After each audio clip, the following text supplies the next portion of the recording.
મોરબીની ન્યૂ એરા ગ્લોબલ સ્કૂલમાં રવાપર ગામના કારખાનેદાર ગિરીશભાઈ ફળદુનો 16 વર્ષનો એકનો એક દીકરો પ્રીત સ્વિમિંગ પૂલમાં ડૂબી જવાથી મૃત્યુ પામ્યો હોવાનું સામે આવ્યું છે। આ ઘટના ગતરોજ બપોરે 12:30 વાગ્યાના સમયે બનવા પામી હતી।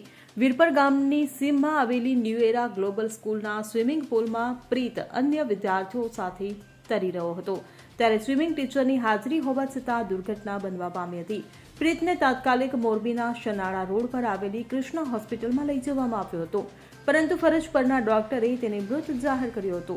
આ ઘટનાની જાણ ટંકારા તાલુકા પોલીસ સ્ટેશનની કરવામાં આવી હતી, જેને લઈને RM કંજારિયાના નેતૃત્વમાં પોલીસે તપાસ શરૂ કરી છે।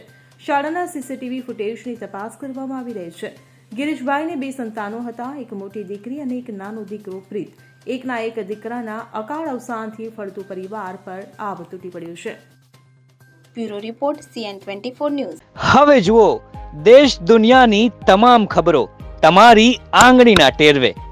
ઉઠાવો મોબાઈલ અને Google Play Store પરથી ડાઉનલોડ કરો અમારી CN24 ન્યૂઝ મોબાઈલ એપ।